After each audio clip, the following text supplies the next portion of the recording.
لله نحمده ونصلي على رسوله النبي الكريم. الحمد لله نحمده ونستعينه ونستغفره ونؤمن به ونتوكل عليه ونعوذ بالله من شرور أنفسنا ومن سيئات أعمالنا، ومن يهده الله فلا مضل له ومن يضلل فلا هادي له، ونشهد أن لا إله إلا الله وحده لا شريك له، ونشهد أن سيدنا ومولانا ومرجعنا ومأوانا محمدا عبده ورسوله بالهدى ودين الحق والصلاة. أما بعد، أعوذ بالله من الشيطان الرجيم. بسم الله الرحمن الرحيم. يا أيها الذين آمنوا اتقوا الله وكونوا مع الصادقين. صدق الله مولانا العلي العظيم، وصدق رسول الله صلى الله عليه وبارك وسلم، ونحن على ذلك لمن الشاهدين والشاكرين، والحمد لله رب العالمين.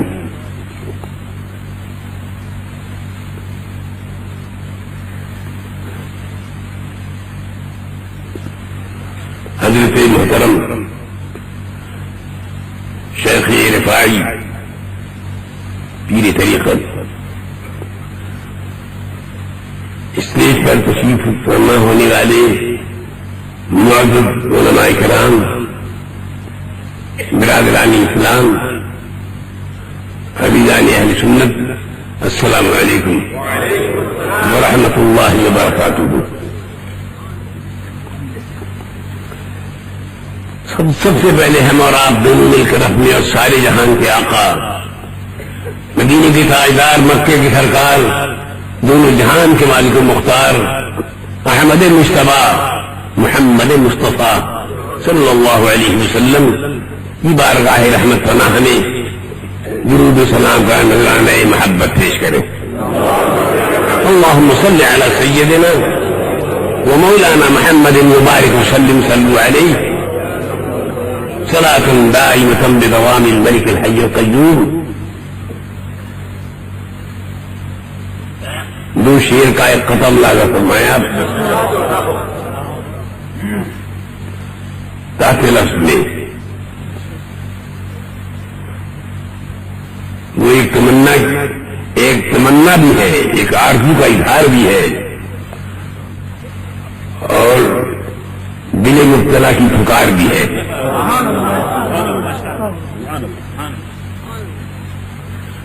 روز آئے مدینے سے باد صبا، روز آئے مدینے سے باد صبا، یا رسول اللہ روز آئے مدینے سے باد صبا، ہجر میں دل ہمارا بہلتا رہے. یا رسول اللہ روز آئے مدینے سے باد صبا، ہجر میں دل ہمارا بہلتا رہے. اور اے میرے آقا تم ہر گھڑی تم ہمیں یاد آتے رہو. یاد کرنا میرے مصطفیٰ، یاد کرنا آقا کو یہ آسان کام نہیں ہے. وہ جب چاہتے ہیں یعنی کو یاد کرتا ہے، اور اگر نہ چاہیں تو چاہے برسہ برف مر جائے، یاد کی محفل میں جانے کی سعادت بھی حاصل نہیں کر سکتا. اس لیے تم ہر گھڑی تم ہمیں یاد آتے رہو. جس عالم میں بھی ہم رہے ہر گھڑی تم ہمیں یاد آتے رہو، ہر گھڑی تم ہمیں یاد آتے رہو. عالمی ہجر میں دل بہلتا رہے. آخری شعر ہے، وقت آ جائے ارشد کا جب آخری، وقت آ جائے ارشد کا جب آخری، رنگ لائے میری نسبت قادری.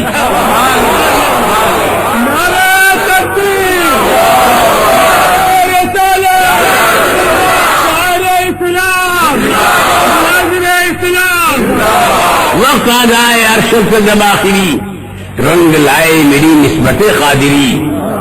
اور گوش ہے دامن پاک ہو ہاتھ میں، گوش ہے دامن پاک ہو ہاتھ میں، سامنے تم رہو دم نکلتا رہے۔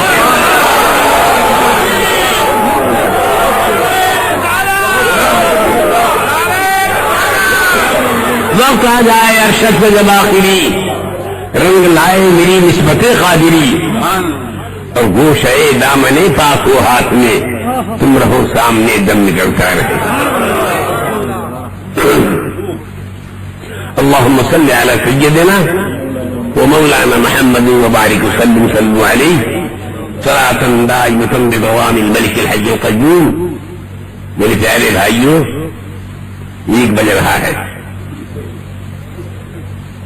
اس کھلے آسمان کے نیچے آپ بیٹھے ہوئے، جانے کب سے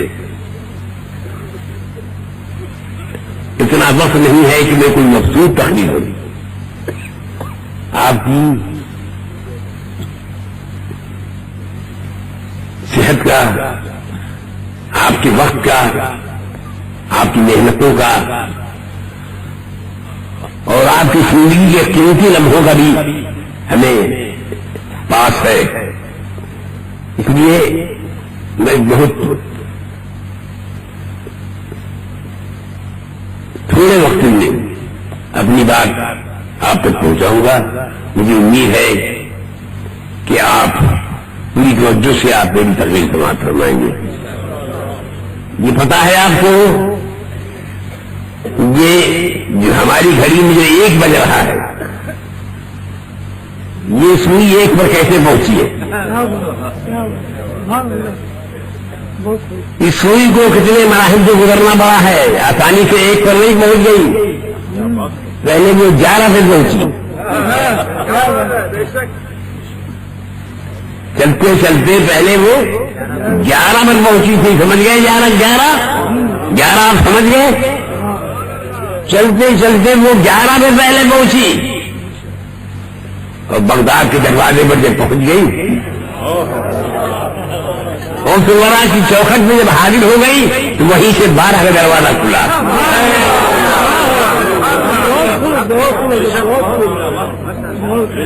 جب 11 سے آگے بڑھی تو 11 کے بعد اب تو غوث الورا ہی کی بارگاہ ہے۔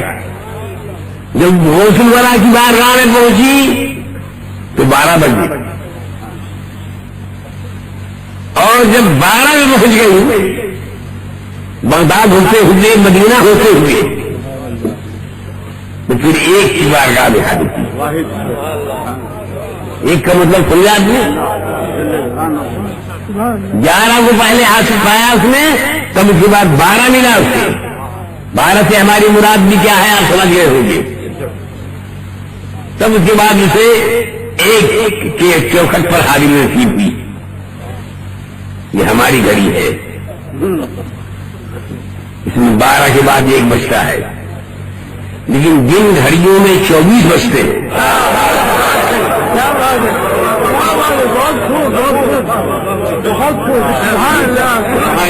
ایک گھڑی ایسی بھی ہے ریلوے کی جہاں 24 بجتا ہے یا نہیں؟ تو 24 بجنے والی گھڑی میں کبھی 1 سے ملاقات ہی نہیں ہوتی۔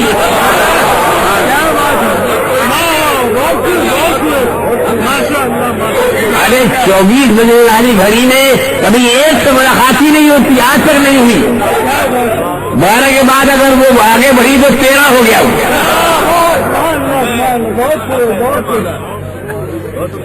کیا سمجھا؟ اللہم صلی علی سیدنا و مولانا محمد وبارک وسلم صلوا علیہ، یہ سزا کیوں ملی اسے کہ 24 کے وجہ سے۔ اللہم صلی علی سیدنا و مولانا محمد وبارک وسلم صلوا علیہ صلاۃ دائمۃ بدوام الملک الحی القیوم۔ آپ کی اس صورت میں نے پہلی بار دیکھی، نام تو بہت سنا تھا، نام بہت سنا، شہرت بھی اس کی بہت ہوئی، خوشی کی بھی شہرت تھی اور غم کی بھی شہرت تھی اور سزا کی بھی شہرت، ظالموں کے ظلم کی بھی شہرت ہوئی، اور جب اس ظلم کا انتقام لیا قدرت نے تو اس کی بھی شہرت تھی۔ سارے اللهم صل على سيدنا ومولانا محمد وبارك وسلم صلوا علیہ صلاۃ دائمۃ بدوام الملک الحی القیوم.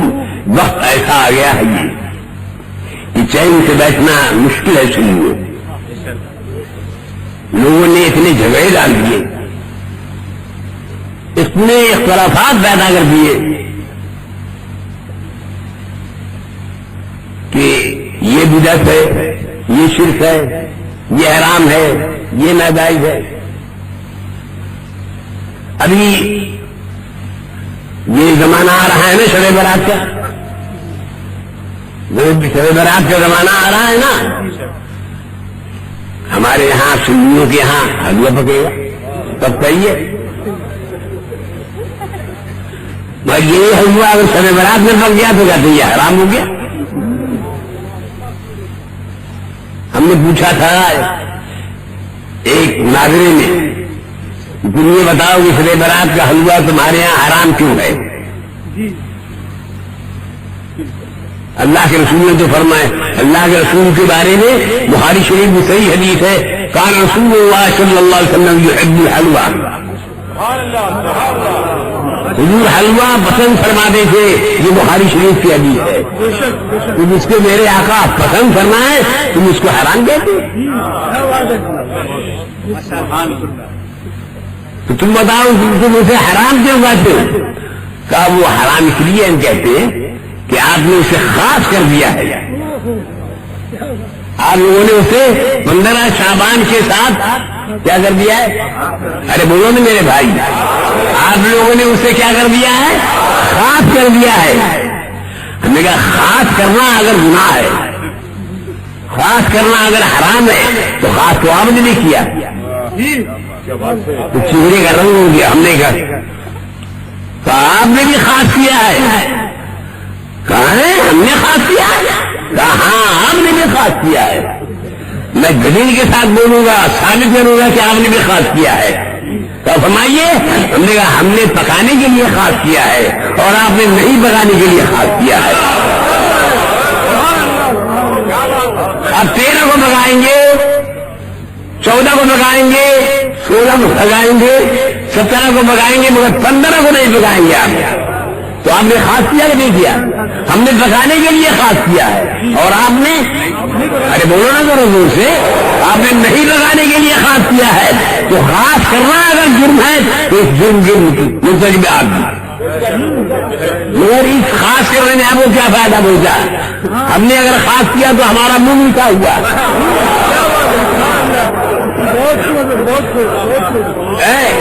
ہمارا منہ میٹھا ہوا, محلے والوں کا منہ میٹھا ہوا, اور چوری چھپے آپ کا بھی منہ میٹھا ہو گیا. اللهم صل على سيدنا ومولانا محمد وبارك وسلم صلوا عليه صلاة دائمة بدوام الملك الحي القيوم.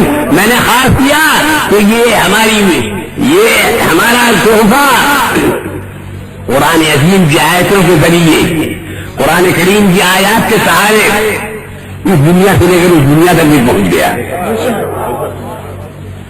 کہیے آپ پہنچا کہ نہیں پہنچا؟ آپ 10ویں ذی الحجہ کو, 11ویں ذی الحجہ کو آپ قربانی کرتے ہیں نا بکرے کی, کرتے کہ نہیں کرتے؟ ہاں ہم بولو, نہیں کرتے؟ اونٹ کی قربانی کرتے ہیں, بکر کی قربانی کرتے ہیں, چھوٹے بڑے جانوروں کی قربانی کرتے ہیں. کیوں کرتے ہیں آپ؟ یہ جانور آپ کا وہاں پہنچے گا. یہی تو عقیدہ ہے نا, آپ کے دل کے اندر عقیدہ یہی ہے نا کہ آج جو جانور آپ ذبح کر رہے ہیں یہ وہاں پہنچے گا. تو اب مجھے بولیے آپ ذرا تھا کہ آپ کا بکرا پہنچ جائے گا,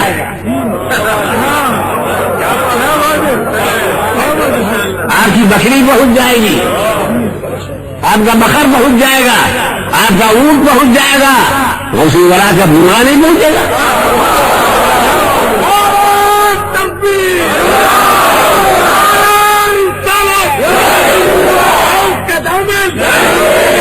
سبحان اللہ. اللهم صل على سيدنا ومولانا محمد وبارك وسلم صلوا عليه صلاة دائمة بدوام الملك الحي القيوم. بولو یہ دردناک سانحہ نہیں ہمارے لیے, ہم کیا کریں؟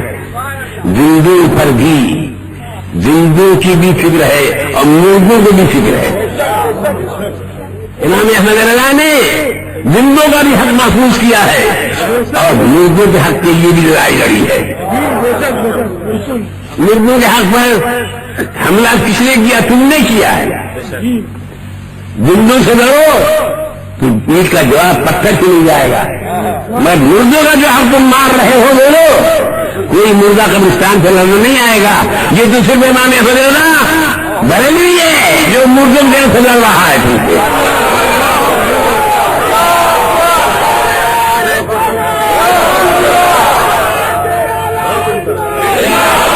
ہاتھ باندھ کے ہم کھڑے ہوئے کسی بازار کے سامنے، ہاتھ باندھ کر کے ہم کھڑے ہوئے کسی قبر کے سامنے، اور اللہ کی بارگاہ میں ہم نے دعا کے لیے ہاتھ اٹھایا، قرآن کی آیتیں پڑھی، تم کہتے ہو یہ بدعت ہو گیا، یہ حرام ہو گیا، یہ شرک ہو گیا۔ ہم نے کہا کہ یہ کام تو تم نے بھی کیا، ہاتھ باندھ کے تو تم بھی کھڑے ہوئے کہ نہیں کھڑے ہوئے؟ کہا ہم کب کھڑے ہوئے؟ کہا بالکل کھڑے ہوئے۔ تمہارے محلے کا ایک مولانا تھا، وہیں کا پڑھا ہوا، میں نام نہیں لوں گا سمجھ جائیے گا، وہیں کا پڑھا ہوا مولانا تھا، اس کا باپ مر گیا۔ تو مرنے کے بعد سب نے کہا کہ آپ مولانا بھی ہو اور بیٹے بھی ہو، جنازے کی نماز آپ ہی پڑھاؤ۔ دیکھو مردے کی کیا تفصیل ہے اسلام کی نظر میں، ایک مرنے والے کی کیا عزت ہے اسلام کی نظر میں۔ ذرا ملاحظہ فرمائیے آپ، امام سب سے آگے، جب کوئی جماعت کھڑی ہوتی ہے تو امام زور زور سے سب سے آگے ہوتا ہے، اور جب جنازے کی نماز ہوتی ہے تو امام سے بھی آگے ہوتا ہے مردہ، امام سے بھی آگے ہوتا ہے کہ نہیں ہوتا ہے؟ مردہ سے امام سے بھی آگے ہوتا ہے کہ نہیں ہوتا ہے؟ بولو نا زور سے۔ نے کہا سب لوگوں نے کہا کہ آپ مولانا بھی ہو اور آپ صاحبزادے بھی ہو، چلو تمہیں نماز پڑھاؤ جنازے کی، تو آپ آگے بڑھ گئے۔ بولیے جب کھڑے ہوئے آپ اپنے مردہ باپ کے سامنے تو کیسے کھڑے ہوئے تھے؟ آپ کا ہاتھ کہاں تھا؟ آپ کا ہاتھ کہاں تھا؟ بولو۔ آپ ہاتھ باندھ کے کھڑے تھے کہ نہیں کھڑے تھے؟ اپنے مردہ باپ سے آگے آپ ہاتھ باندھ کے کھڑے ہو جائے تو شرک نہ ہو، اور ہم اللہ والوں کے سامنے کھڑے ہو جائے ہاتھ باندھ کے تو شرک ہو جائے۔ بولو ارے میری بات سن رہے ہو کہ نہیں سن رہے آپ؟ سب سے بڑی دلیل تو خود ان کا عمل ہے اپنا۔ اللهم صل على سيدنا ومولانا محمد وبارك وسلم صلوا عليه صلاة دائمة بدوام الملك الحي القيوم۔ تو ہم نے عرض کیا کہ آپ ہاتھ باندھ کے کھڑے ہوئے اپنی مردہ باپ کے سامنے، تو کوئی شرک نہ ہو، کوئی حرام نہ ہو، کوئی ناجائز کے فتویٰ نہ ہو، اور ہم اگر کھڑے ہو گئے تھے وہی مردہ آج لکڑی کے تابوت میں ہے، اور وہی مردہ قبر کے صندوق میں جب رکھ دیا جائے تو کیا خدا ہو جائے گا؟ وہ بھی زندہ ہی رہے گا، اور کیا تابوت کے اندر جو مردہ ہے کیا وہ خدا ہو گیا؟ کیوں ہاتھ باندھ کے تم کھڑے ہو؟ تم بھی تو وہی کام کرتے ہو۔ کہا ہم کو جو تم قبر پوجا کہتے ہو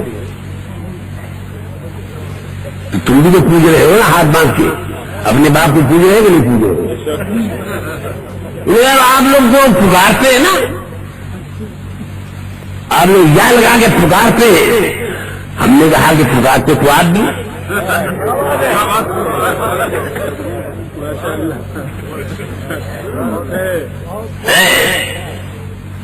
میں نے کہا کہ پکارتے تو آپ بھی ہیں، ہم لوگ کہاں پکارتے ہیں؟ کہیں آپ بھی پکارتے ہو، سب سمجھو۔ اللہ کے رسول صلی اللہ علیہ وسلم نے اپنی امت کو ہدایت فرمائی، اپنی امت کو ایک ارشاد فرمایا، اپنی امت کو ایک ہدایت فرمائی، اپنی امت کو ایک قانون دیا۔ کیا قانون دیا؟ آپ بھی نبی کا کلمہ پڑھتے ہو، وہ قانون تو آپ کو بھی ملا ہوگا ضرور. وہ کلمہ چاہے زبان سے پڑھو چاہے دل سے پڑھو، وہ تو اللہ جانتا ہے، مگر پڑھتے تو ہو تم بھی. تو اللہ کے رسول کا جو قانون ہے وہ تمہیں بھی ملا ہوگا. تو کیا قانون ہے؟ میرا حضور نے فرمایا کہ اے میری امت کی روح، جب تم قبرستانوں میں جاؤ تو قبر والوں کو سلام کرو. یہ حضور کو فرمان ہے کہ نہیں ہے؟ آپ بھی بولو ہے کہ نہیں ہے؟ میں نے ان سے کہا بولو ہے کہ نہیں ہے؟ کہا ہے. کہا دیکھو رسول پاک کا احسان دیکھو کہ حضور نے یہ فرمایا کہ جب تم قبرستانوں میں جاؤ تو قبر والوں کو سلام کرو. کیا مانے؟ کہ ایک مومن کامل، ایک مومن مسلمان، ایک مومن بندہ اپنے گھر میں رہا تب بھی سلام، اب گھر سے قبرستان میں پہنچ گیا تب بھی سلام. سلام و کلام بند نہیں ہوتا ہے.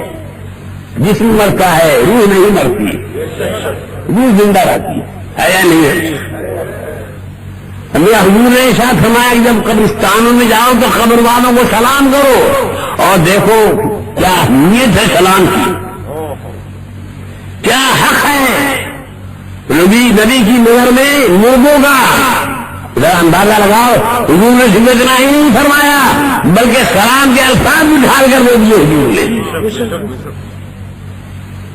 تمہاری مرضی پر نہیں چھوڑا، سلام کے الفاظ بھی ڈھال کر دے دیے. اور میرا خیال یہ ہے کہ اس اسٹیج پر جو ہمارے علماء تشریف فرما ہیں، سلام کے الفاظ یقیناً انہیں یاد ہوں گے، لیکن جو نیچے بیٹھے ہوئے ان میں سے بھی کچھ لوگوں کو ضرور یاد ہوں گے. ہے کوئی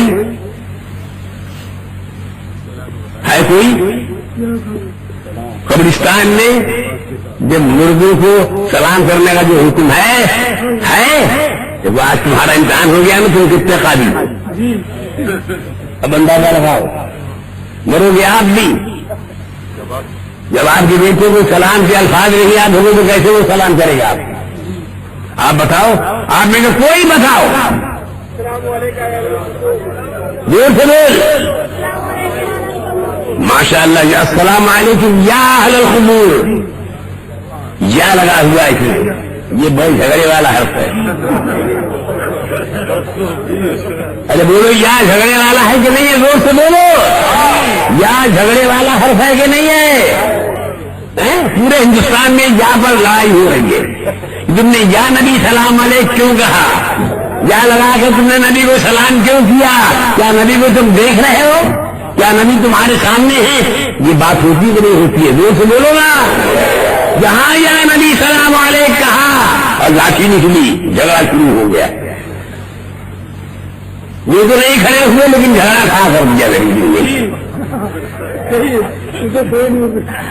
خود نہیں کھڑے ہوئے، جھگڑا کھا کر دیا. کس بات پر؟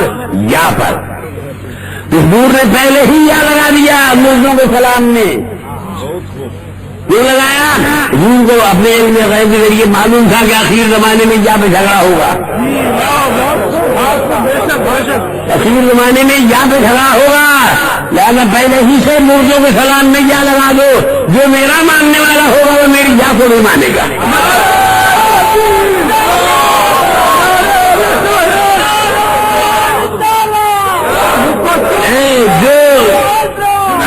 جو میرا ماننے والا ہوگا وہ میری جا کو نہیں مانے گا، اور جو مجھے کو نہیں مانتا وہ میری جا کو کیا مانے گا. الحمدللہ جو نبی کے ماننے والے یا کو نہیں مان رہے، اور جو نبی کو نہیں مانتے وہ یا کو کیا مانیں گے؟ آپ لوگ نبی کو مان رہے ہو تو نبی کی یا کو مانتے ہو کہ نہیں مانتے ہو؟ مانتے. یہ مردوں کے سلام میں یا لگایا ہے میرے مصطفیٰ نے. یہ مدینے کے کارخانے میں ڈھلا ہوا یا نہیں ہے، یا ہے. یہ بریلی سے نہیں ملا ہے مجھے، اعلیٰ حضرت نے نہیں دیا ہے، یہ رسول پاک نے دیا ہے. اور رسول پاک کے ذریعے رسول پاک نے جو دیا ہے میرے اعلیٰ حضرت نے حضور سے لے کر کے ہم کو پہنچایا. یہ یا مدینے سے چلا اب بریلی ہوتے ہوئے ہم تک پہنچا. بولے زور سے ہے یا نہیں ہے؟ السلام علیکم یا اہل القبور، اے قبر والوں تم پر سلام۔ اور ایک بات کہو تو کہوں، تو بولنے میں کیا لگتا ہے آپ کو؟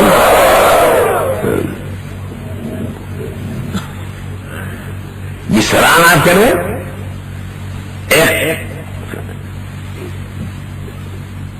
قبرستان میں جا کر جو قبر والوں کو آپ سلام کر رہے ہو تو مجھے آپ بتاؤ، یا لگا کے قبر والوں کو جو سلام کر رہے ہو، سورت کے قبرستان میں آپ گئے اور آپ نے یا لگا کر یہاں کے مرغوں کو آپ نے سلام کیا، بولو یہاں کی قبروں میں جو مرغے سو رہے ہیں وہ امتی ہے کہ پیغمبر ہے؟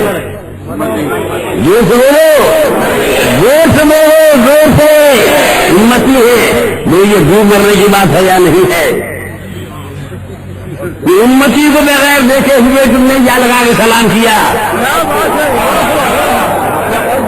ارے تم نے امتی کو بغیر دیکھے ہوئے یا لگا کے سلام کیا تو کلیجہ نہیں پھٹا تمہارا؟ اور پیغمبر کو بغیر دیکھے ہوئے یا لگا کے سلام کرنے کو وقت آ رہا تو کلیجہ پھٹنے لگتا ہے، اونچا چلتا ہے، پتھر چلتے ہیں کیوں؟ اللہم صلی علی سیدنا ومولانا محمد وبارک وسلم علیہ صلاۃ دائمۃ برضوان الملک الحی القیوم۔ اور بات تو بڑے پتے کی ہے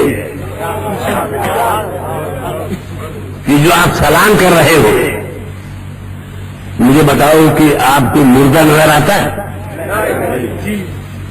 کچھ قبر کی مٹی نظر آتی ہے نا؟ جو لوگ یہ کہتے ہیں کہ قبر میں مٹی ہے، سڑی گلی مٹی ہے، مٹی کا ڈھیر ہے، تو کیا میرے نبی نے مٹی کے ڈھیر کو سلام کرنے کا حکم دیا؟ کیا میرے حضور نے مٹی کو سلام کرنے کا حکم دیا؟ ارے مٹی کو سلام کرنے کا اگر حکم دیا ہوتا تو مٹی کے ٹیلوں میں کمی ہے کیا ہندوستان میں؟ ارے بولے سورت میں کہ آس پاس پہاڑوں میں مٹی کے ٹیلوں کی کمی ہے کیا؟ تو آپ کہو گے کہ مٹی کو حضور کیسے سلام کیا جائے گا؟ مٹی میں تو زندگی نہیں ہے، سلام تو اسی کو کیا جا سکتا ہے جس میں زندگی ہو، مٹی میں زندگی نہیں ہے تو اس کو کیسے سلام کیا جائے گا؟ ہم نے کہا ٹھیک ہے، تو تمہارے گھروں میں زندگی والی چیزیں بھی ہے، مرغا مرغی ہے کہ نہیں ہے،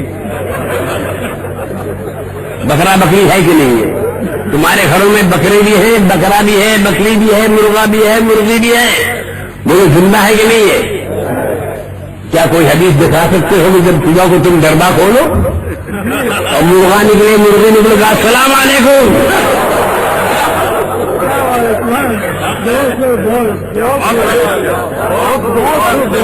السلام علیکم ایھا المرغا السلام علیکم ایھا المرغی السلام علیکم، دکھلاؤ کوئی حدیث؟ آپ کہو گے مولانا صاحب سلام کرنے کے لیے صرف زندگی کافی نہیں ہے، سلام کرنے کے لیے صرف زندگی کافی نہیں ہے، مجھے اور کیا چاہیے؟ عقل و شعور بھی چاہیے۔ تو بکرا بکری میں، مرغا مرغی میں زندگی تو ہے لیکن عقل و شعور نہیں ہے۔ میں اچھا ٹھیک ہے آگے بڑھیے، وہ چلے آ رہے ہیں گنگا داس، جمنا داس، گنگا رام آ رہے ہیں، وہ اس میں زندگی ہے کہ نہیں ہے؟ سامنے سے چلے آ رہے ہیں جمنا داس گنگا رام، زندگی ہے کہ نہیں ہے؟ اب وہ شعور ہے کہ نہیں ہے؟ ارے بولنا میرے بھائی ہے یا نہیں ہے؟ کیا سلام کرو گے آج؟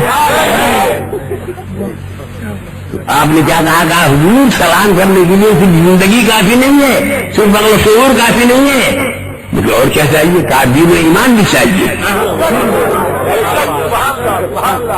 تو آنے والا جو آ رہا ہے اس میں زندگی تو ہے، عقل و شعور تو ہے، لیکن دین و ایمان نہیں ہے، اس لیے وہ سلام کا مستحق نہیں ہے۔ ہم نے کہا تب تم نے کیا سمجھا؟ حضور نے فرمایا کہ قبر والوں کو سلام کرو، اس حدیث سے ثابت یہ ہوا کہ ہر قبر مومن میں زندگی بھی ہے، اور وہ شعور بھی ہے اور دین و ایمان بھی ہے۔ ارے جبھی تو وہ سلام کا حقدار بن رہا ہے. اللہم صل علی سیدنا و مولانا محمد وبارک وسلم صلی علیہ صلاۃ دائمۃ بدوام الملک الحی القیوم. بڑی بڑی نواز سے ایک بار دن سنی.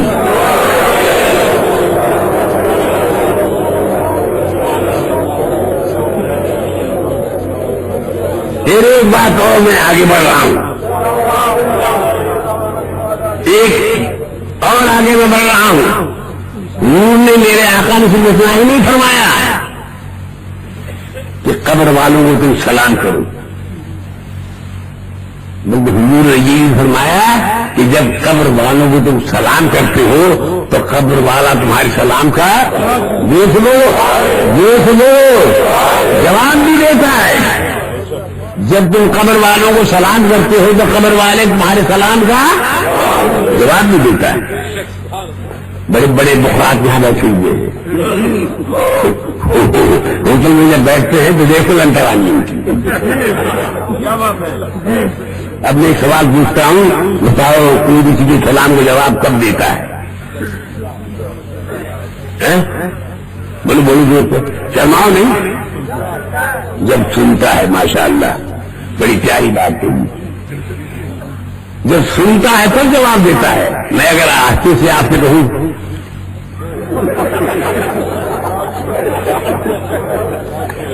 آپ کیا جواب دو گے, اور اگر میں آپ کو کہوں شکایت کروں آپ کو جناب میں نے سلام دیا تو جواب نہیں دیا, کیا مولانا میں نے جواب سنا ہی نہیں تو میں جواب کہاں دے دوں گا؟ ٹھیک کہا تم نے. ایسا ہو چکا ہے, ایسا ہو چکا ہے, ایسا ہوا ہے, اور بڑی حکمتیں ہیں اس میں. نور کے زمانے پاک میں اہل صحابہ میں ایک صحابی ہے ابو الاسود. حضور نے ارشاد فرمایا کہ جب تم کسی اپنے مسلمان بھائی کے دروازے پر جاؤ اور دروازہ بھرا ہوا ہو, بند ہو, تو ایک بیگ دروازے میں گھس مت جاؤ. دروازہ اگر کھلا ہوا ہو تو ایک بیگ گھس مت جاؤ. دروازے میں کھڑے ہو کر کہو 3 بار السلام علیکم, السلام علیکم, السلام علیکم. اگر جواب دے اندر سے جواب آئے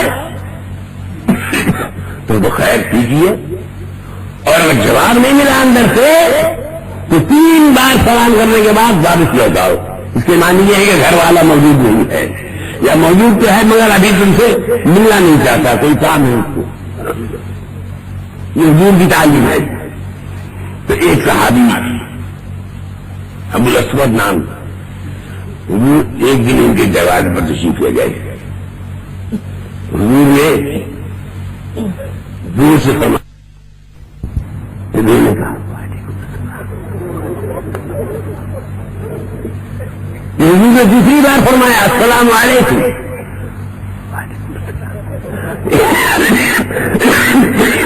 تیسری بار سلام کر کے حضور اب واپس لوٹ رہے. جیسے حضور نے اپنا منہ موڑا اور یہ باہر فوراً دور سے باہر آئے, کہا یا رسول اللہ میں موجود ہوں, یا رسول اللہ میں موجود ہوں. کہا موجود ہو؟ ہم نے 3 بار سلام کیا, تم نے جواب نہیں دیا. کہا حضور نے جواب تو دیا, آہستہ سے دیا. کیوں آہستہ سے دیا؟ کہا حضور اس لیے دیا کہ آہستہ سے میں جواب دوں گا تو پھر آپ سلام کریں گے. پھر آہستہ سے میں جواب دوں گا تو پھر آپ سلام کریں گے. پھر میں آہستہ سے جواب دوں گا تو پھر آپ سلام کریں گے. حضور 3 سلام کا میں مالک ہو جاؤں گا, آپ کے 3 سلام کا میں مستحق ہو جاؤں گا, آپ کے 3 سلام کا میں حقدار ہو جاؤں گا. جس پر ایک سلام آپ بھیج دیں جہنم کی آگ اس پر حرام ہو جائے, اور جس کو 3 سلام آپ فرما دیں اس پر جہنم کیا کیسی حرام نہیں ہوگی. صلی علی سیدنا مولانا محمد وبارک وسلم صلی علیہ صلاۃ دائمۃ بدوام الملک الحی القیوم. تو حضور نے ارشاد فرمایا کہ قبر والا تمہارے سلام کا جواب بھی دیتا ہے۔ اب یہاں سے ایک بات میں کہنا چاہتا ہوں، سارے جھگڑوں کا خاتمہ ہو جائے گا۔ یہ روز روز کے جھگڑے جو ہو رہے ہیں نا اور جو اٹھائے جا رہے ہیں دوسری طرف سے، پورے ہندوستان میں سارے جھگڑوں کا خاتمہ ہو جائے گا۔ لیکن ایسی بات کہہ رہا ہوں تو کہوں اگر فرمائیے تو کیسے کان کھول لو۔ حضور نے فرمایا کہ قبر والا تمہارے سلام کا جواب بھی دیتا ہے، کیا مانے؟ وہ تمہارا سلام جو سے بولو نہ کرتا ہے، جو سے بولو نہ کرتا ہے، سنتا ہے تمہارا سلام۔ آپ قبرستانوں میں گئے، کبھی گئے کہ نہیں گئے؟ آپ نے مردوں کو سلام کیا کہ نہیں کیا؟ حضور کے فرمان کے مطابق مردوں نے آپ کے سلام کا جواب دیا کہ نہیں دیا؟ جو مردہ ہے آپ زندہ ہیں۔ آپ اس بات گھمنڈ ہے نا کہ میں زندہ ہوں؟ مردہ کہے کہ روز توہین کرتے ہیں آپ اس کی کہ مردوں سے کیا مدد مانگنا، ارے زندوں سے مانگو، زندہ بولتے ہیں نا، مردوں سے کیا مدد مانگنا، مردہ نہیں بولتا ہے۔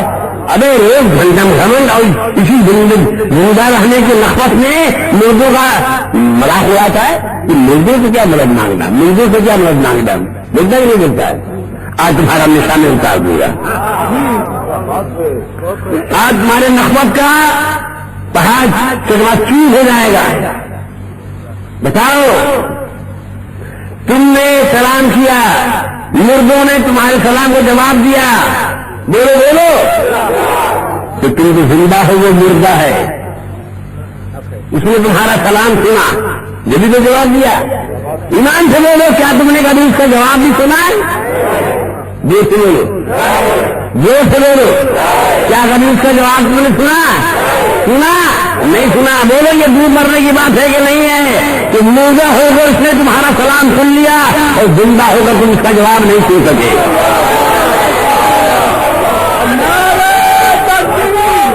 ارے بول، یہاں اگر کوئی نبی اگر ہو تو اس میں دور مرو تم بچو، زندہ ہو کر اس نے تمہارا سلام سن لیا، مردہ ہو کر اس نے تمہارا سلام سن لیا اور زندہ ہو کر تم اس کا جواب نہیں سن سکے۔ بولو، طاقت کس کی زیادہ ہے؟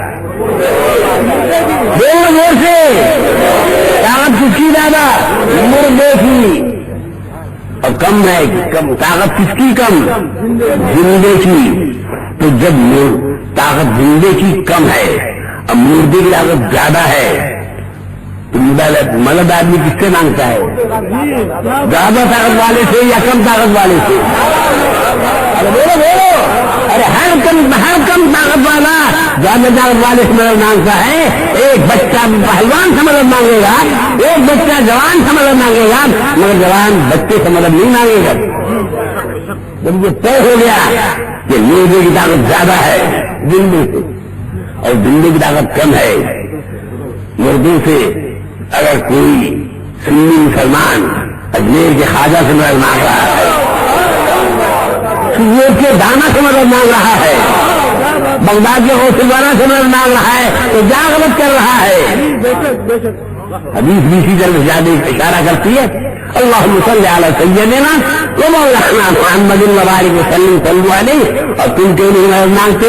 تم سمجھتے ہو کہ ہم جس سے مدد مانگ رہے ہیں وہ جو خود پھنسا ہوا ہے، جو خود پھنسا ہوا وہ کیا ہماری مدد کرے گا؟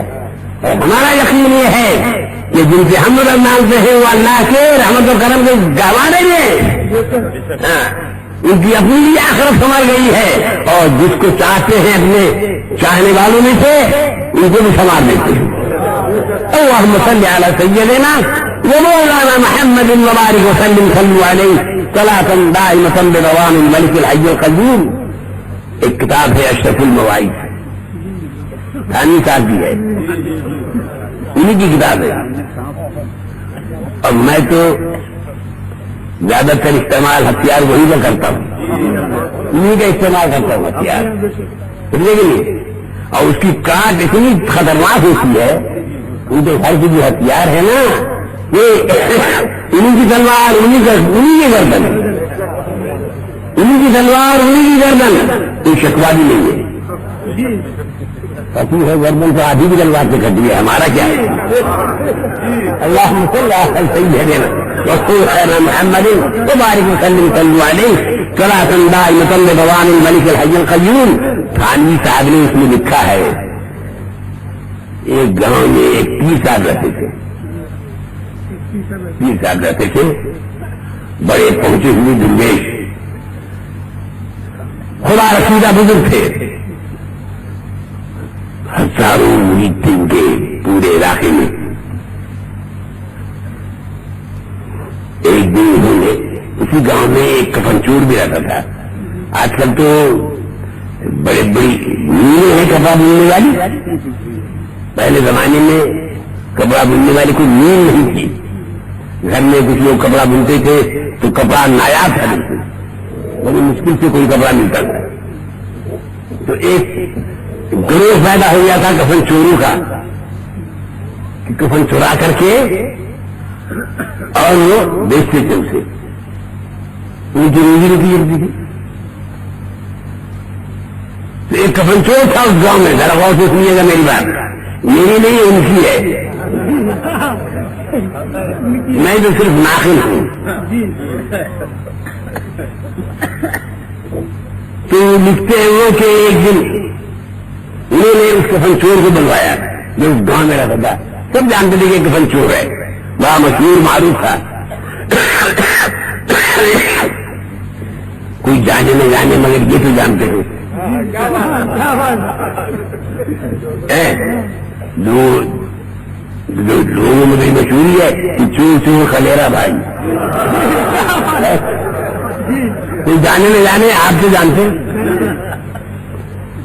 تو کرنے کے ساتھ میاں صاحب نے اس چور کو بلایا، کفن چور کو، اور 5 روپے نکالے ابھی جیب سے، اور اس کفن چور کے ہاتھ کو بڑھا دیا، ہاتھ بڑھایا، ہاتھ بڑھائیے، اس نے ہاتھ بڑھایا اور 5 روپے رکھ دیے اس کے ہتھیلی پر۔ کہا حضور یہ کیا ہے؟ کہا بس قبول کر لیجیے یہ۔ کہا نہیں حضور بتائیے تو یہ کیا ہے؟ کہا یہ پیشگی ہے، پیشگی ہے، بس اتنا ہی بول دے رہا ہوں کافی ہے، خدا کے لیے ہماری خبریں مت آئیے گا، یہ پہلے ہی سے میں دے رہا ہوں آپ کو، پہلے ہی سے میں آپ کو نظر کر رہا ہوں، میرے پاس مت آئیے گا۔ حضور کیا میں ایسا بد نصیب ہوں؟ کیا میں ایسا اتنا بڑا بدبخت ہوں؟ کیا میں اتنا بڑا کافر ہوں؟ میں آپ کی خبر میں چلا جاؤں گا؟ کفن چوروں کا کوئی بھروسہ نہیں، یہ لالچی ہوتے، تیرا دل ہوتا ہے قبول کر لے کو، خیر رکھ دیا اس جیب میں۔ 2 دن کے بعد شیخ کا انتقال ہو گیا، 2 دن کے بعد۔ تب اس کے معنی یہ ہے کہ شیخ کو اپنے مرنے کا علم تھا، اس کی گواہ تھانوی صاحب ہے، شیخ کو اپنے مرنے کا علم تھا، اس کی راضی تھانوی صاحب ہے سب المواعظ میں، مر گئے۔ جب شیخ کا پیر صاحب کا انتقال ہو گیا تو علاقے میں ان کے مریدوں کی کمی نہیں تھی، تمام پورے علاقے میں شور بڑھ گیا کہ حضرت شیخ کا انتقال ہو گیا۔ تو ان کے مریدوں میں بڑے بڑے دولت مند بھی تھے، غریب بھی تھے۔ دولت مند سب سے بڑا ایک دولت مند مرید تھا ان کا، وہ کمخاب کا کفن لے کے آیا۔ کمخاب اتنا قیمتی کپڑا ہے جو صرف بادشاہوں کے استعمال میں آتا ہے۔ تو کمخاب کا کفن آیا اور کمخاب کا کفن اب ان کے کفن میں کے لیے تیار ہو کیا جا رہا ہے۔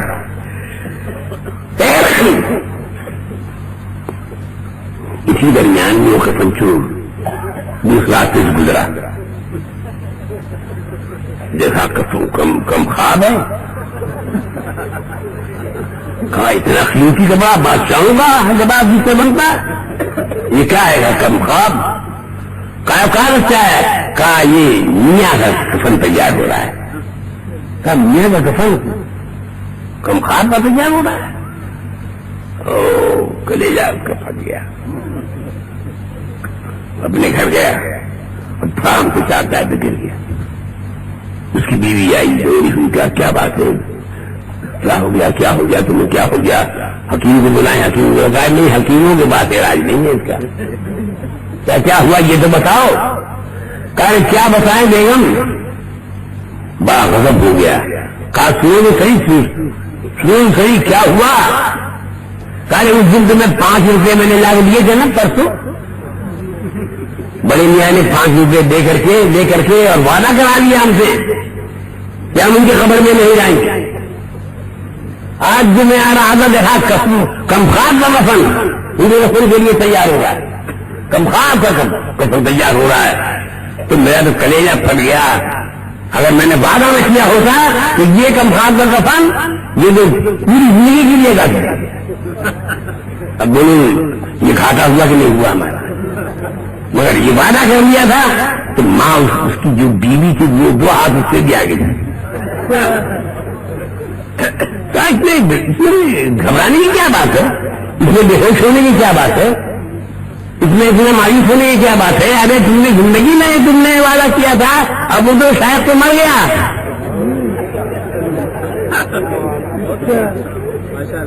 شاید تو مر گیا ہے. جاؤ کون پوچھنے والا ہے. تسلی دی بیوی نے. کہا اللہ تعالیٰ ایسی بیوی سب کو عطا کرے. بیوی تم نے ایمان دانا کر دیا ہمارا. تم نے ہمارا ایمان دانا کر دیا, مایوسی دور کر دی, امید کے چراغ جلا دیا. واہ واہ واہ. تو اب خبر تو تیار ہو گئی میاں کی, اور اب لوگ جا رہے ہیں سب جنازہ لے کر کے. یہ بھی چلا پیچھے پیچھے. یہ کیوں چلا؟ یہ جنازے کی نماز پڑھنے نہیں گیا, چلا. یہ دفن کرنے کے لیے نہیں چلا, یہ جگہ دیکھنے کے لیے چلا تھا. یہ جگہ دیکھنے کے لیے چلا. شکاری تھا نہیں, یہ شکاری تھا, جگہ دیکھنے کے لیے چلا تھا. آج بھی ہماری مسجدوں میں بہت سے لوگ آتے ہیں. ایک بہت بڑا حصہ جو نماز پڑھنے آتا ہے, کچھ لوگ آتے ہیں شکار کی تلاش میں. آتے ہیں کہ نہیں آتے ہیں؟ ارے بولو نا میرے بھائی, شکار کی تلاش میں آتے ہیں. کون بدھو ملے اس میں, کون بدھو ملے جس کو ہم بتائیں اور لے جائیں ہم اپنی مسجد میں اور چلا کرائیں. ہوتا ہی نہیں ہوتا, ہوتا ہے.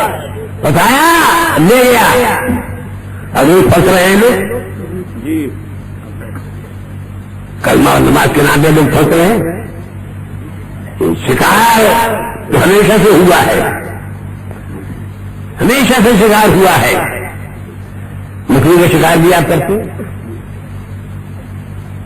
مگر کانٹا جو ہوتا ہے نا, بنسی جس کو کہتے ہیں آپ, کانٹا, وہ ننگا کانٹا نہیں ڈالتے ہیں آپ تالاب میں. اس کانٹے میں چارہ ڈالتے ہیں آپ. یہ غذا ہے مچھلی کی, پسندیدہ غذا ہے, وہی آپ اس کانٹے میں روح دیتے ہیں.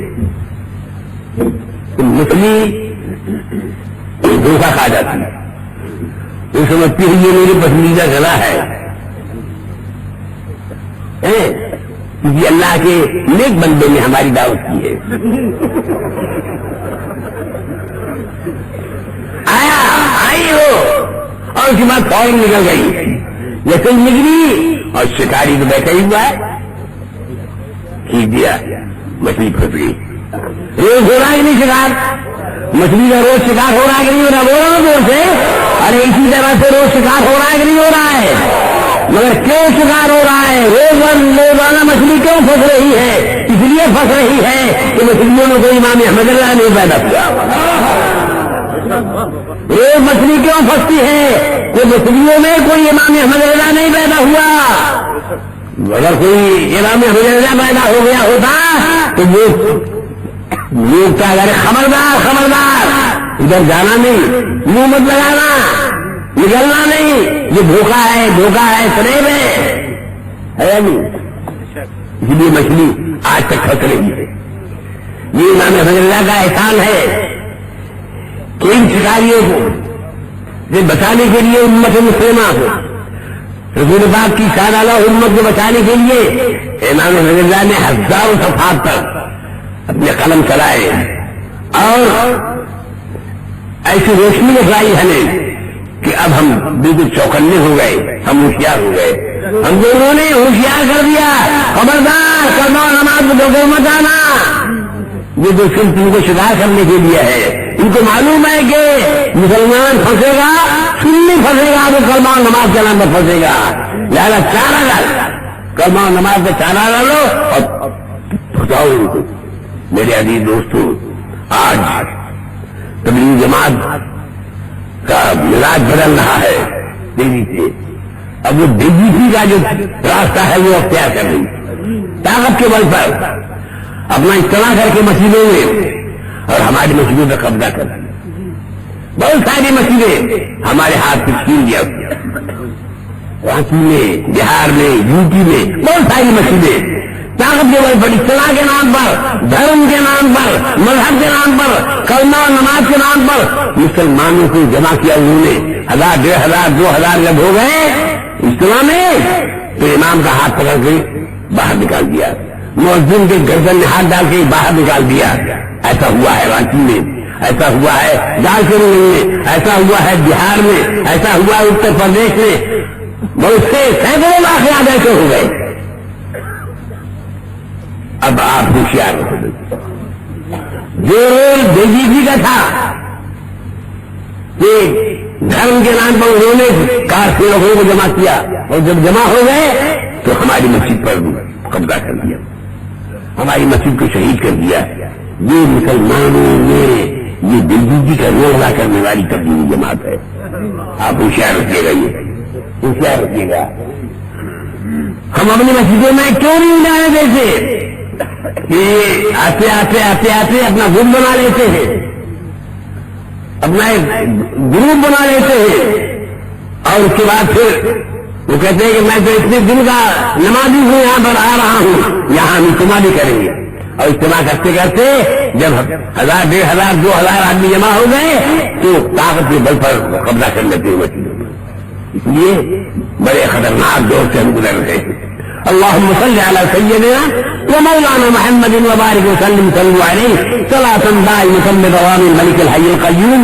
تو میں عرض کر رہا تھا وہ بھی جا چیزیں دیکھے، سب لوگ جا رہے ہیں دفن کرنے کے لیے، وہ جا رہا ہے جگہ دیکھنے کے لیے کہ بڑے میاں کہاں دفنائے جاتے ہیں، جگہ دیکھ لیا، اس نے نشان لگا لیا اپنے ذہن میں، دماغ میں کہ جہاں جو دفنائے گئے ہیں وہ رات میں 12 بجے 1 بجے 2 بجے، اور سمجھ لیا کہ سب پورا علاقہ سو گیا ہوگا، تب یہ لانٹین اور لال لے کے پہنچا، مٹی ہٹا دی اور اس کے بعد ہٹاتے ہٹاتے ہٹاتے ہٹاتے تختے تک پہنچا۔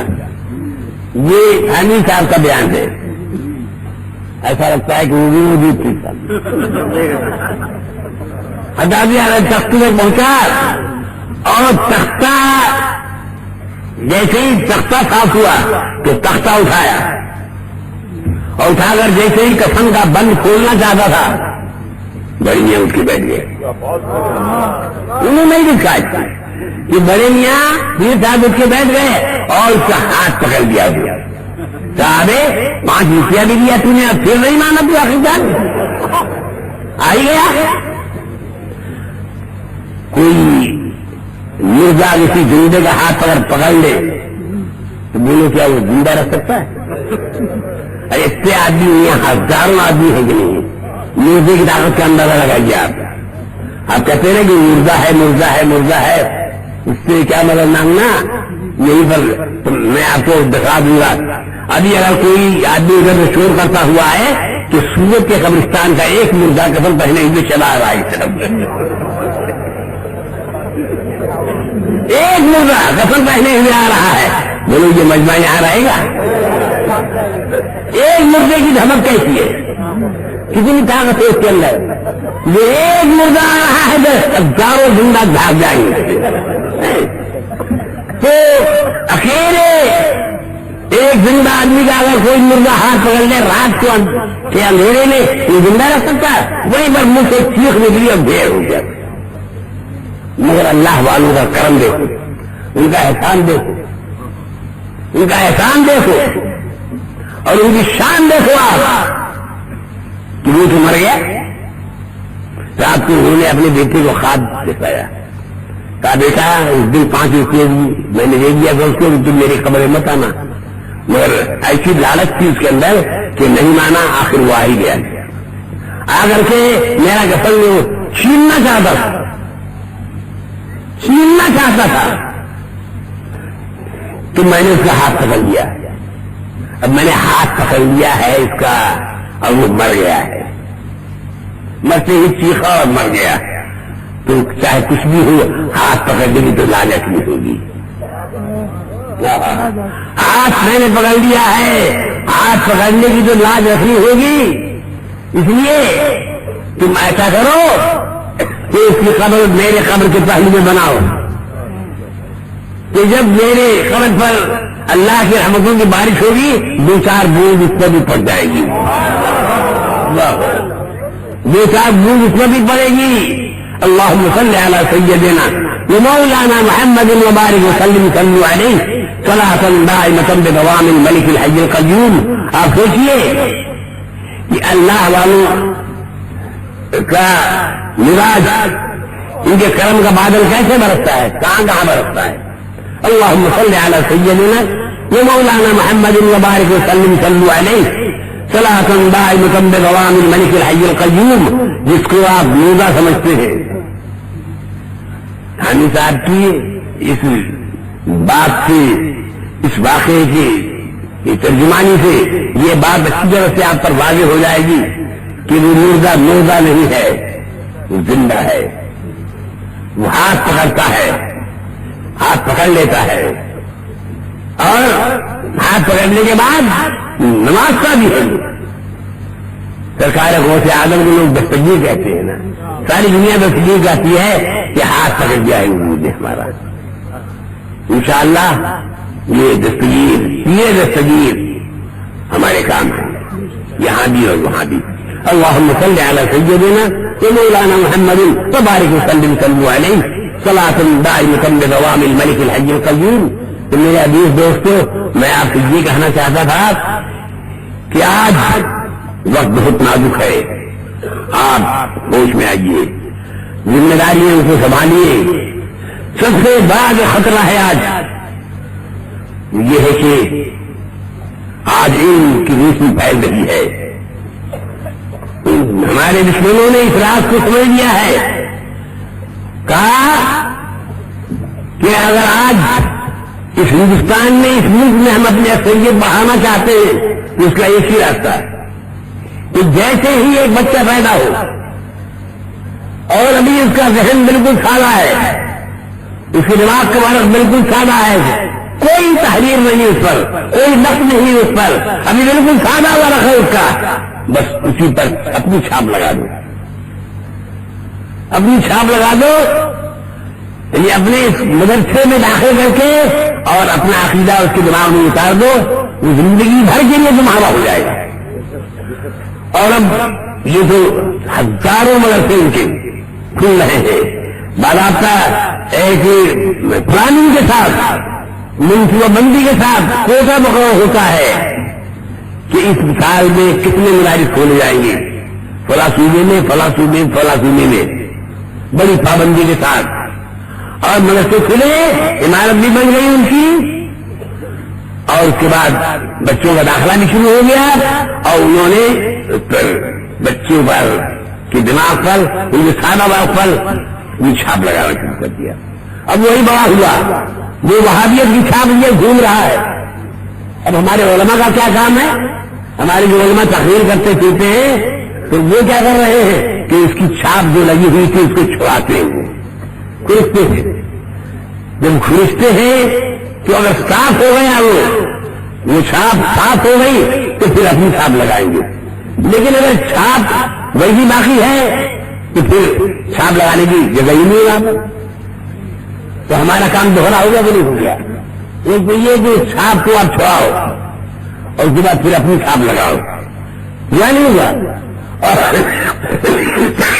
ایک بچے کو اگر پیدا ہوتے ہی آپ نے سنت کی چھاپ لگا دی اس پر، امام امریکہ کی چھاپ لگا دی اس پر، تو انشاءاللہ وہ گمراہ نہیں ہو سکتا ہے، آپ کی تعداد بڑھے گی۔